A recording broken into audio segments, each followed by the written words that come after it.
آخرکار ماجدہ کو پچھتاوا ہو ہی گیا اور وہ اس بات پر پچھتاوا کر کے رونے لگی کہ اس نے آج تک مناہل کے ساتھ جو کچھ بھی کیا ہے وہ ٹھیک نہیں کیا۔ ماجدہ جس کا کہنا یہ ہے کہ اس نے ہیرے کو ٹھکرا کر پتھر کا چناؤ کیا تو ظاہر سی بات ہے اسے سزا تو ملنی ہی تھی، اس کے ساتھ یہ سب کچھ ہونا ہی تھا۔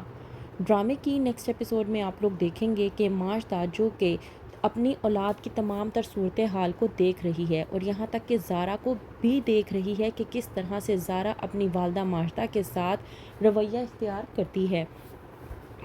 ماجدہ پہلے تو زارا کو سمجھانے کی کوشش کرتی ہے کہ تم کیا ہر وقت ہمارے گھر میں بیٹھی رہتی ہو، جا کے اپنے سسرال میں بیٹھو۔ کہتی ہے زارا کہ آپ کو فکر کرنے کی ضرورت نہیں ہے، وہ مجھ سے بے انتہا محبت کرتا ہے، میرے علاوہ کسی اور کے بارے میں سوچ بھی نہیں سکتا۔ ماجدہ جو کہ زارا کو سمجھانے کی کوشش کرتی ہے اور کہتی ہے کہ شوہر بیوی سے چاہے جتنی مرضی محبت کرتا ہو لیکن بدلے میں اگر بیوی شوہر کو عزت نہ دے تو وہ اس کو آہستہ آہستہ بھلانے لگتا ہے اور اس کی جگہ کسی اور کو دینے لگتا ہے۔ اس سے پہلے کہ وہ تمہارے ہاتھوں سے نکل جائے اسے اپنے کنٹرول میں کر لو تو ہی تمہارے لیے بہتر ہوگا۔ زارا جو کہ غلط فہمیوں کا شکار ہے کہتی ہے اپنی والدہ ماجدہ سے کہ آپ کو فکر کرنے کی ضرورت نہیں ہے، حنان مجھ پر جان نچھاور کرتا ہے، وہ میرے بغیر رہنے کا تصور بھی نہیں کر سکتا، اس لیے آپ کو فکر کرنے کی ضرورت نہیں ہے۔ وہیں پر اچانک سے آ جاتا ہے زین اور آ کر زارا پر بھڑکنا شروع کر دیتا ہے، کہتا ہے کہ یہ تمہاری نند آخرکار کیا چیز ہے۔ زارا جو کہ سمجھ نہیں پاتی تو وہیں پر زین جو کہ بتاتا ہے کہ تمہاری نند جو ہے وہ مجھ سے محبت کا اظہار کر رہی تھی۔ زارا یہ بات سننے کے بعد بے انتہا غصے میں آ جاتی ہے، وہ جاتی ہے نیمو کے پاس اور جا کر کہتی ہے کہ تمہاری ہمت کیسے ہوئی میرے بھائی سے اپنی محبت کا اظہار کرنے کی، تمہاری ماں تو کہتی تھی کہ تم بہت سیدھی سادی ہو، یہ ہو تم سیدھی سادی، اس طرح کی نیچ حرکتیں کرتی ہوئی تم اب مجھے میرے بھائی کے سامنے دکھائی دی تو میں تمہارا وہ حشر کروں گی کہ تم زندگی بھر یاد رکھو گی، اور ہاں آئندہ میرے بھائی کے کمرے میں قدم تک رکھنے کی ضرورت نہیں ہے تمہیں۔ وہیں پر دوسری طرف حنان جو کہ عارفہ کے ساتھ مل کر پلاننگ کر رہا ہوتا ہے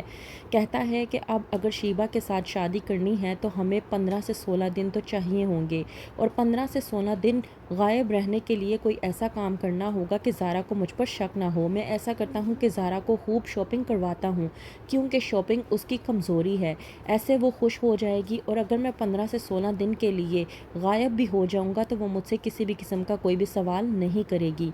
وہیں پر دوسری طرف ماجدہ جو کہ چلتے چلتے اچانک سے نیچے گر جاتی ہے اور اس کا پاؤں مڑ جاتا ہے، اور وہیں پر زارا ماجدہ کو پوچھنے کی بجائے مناہل بھاگے ہوئے آتی ہے اور اپنی پھپھو کو سنبھالنے کی کوشش کرتی ہے، لے کر آتی ہے وہ اسے بیڈ پر اور اس کی خدمت کرتی ہے۔ جب آتی ہے زارا باہر سے تو زین زارا پر بھڑکنا شروع ہو جاتا ہے اور کہتا ہے کہ تم کہاں پر تھی۔ زارا جب کہتی ہے کہ کیا آفت آ گئی اگر اس نے امی کو سنبھال بھی لیا، اس بات پر جب زین بھڑکتا ہے اور کہتا ہے کہ وہ اس کی ماں نہیں بلکہ تمہاری ماں ہے، تمہاری ذمہ داری ہے، بچپن سے لے کے اب تک وہ ہماری ماں کی خدمت کرتی آئی ہے، اب اس کا فرض نہیں بنتا۔ اس بات پر زارا بھڑکتی ہے اور کہتی ہے کہ بھائی بس کر دیں، وہ اب ہماری نہیں رہی، پرائی ہو چکی ہے، اس کی طرفداری آپ نہ ہی کیا کریں تو آپ کے لیے بہتر ہوگا۔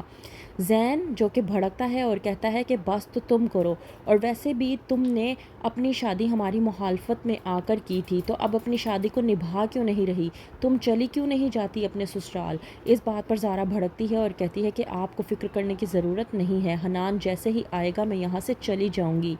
زارا کے چلے جانے کے بعد ماجدہ پچھتاتی ہے اور کہتی ہے کہ ہم نے مناہل کے ساتھ جو کچھ بھی کیا یہ اس کی سزا ہمیں مل رہی ہے، ظاہر سی بات ہے ہیرے کو ٹھکرا کر ہم لوگوں نے پتھر کا چناؤ کیا تھا تو پچھتانا تو ہمیں پڑے گا، سزا تو ملے گی۔ تو کیا ہوگا آگے مزید جاننے کے لیے دیکھتے رہیے پتھر دل۔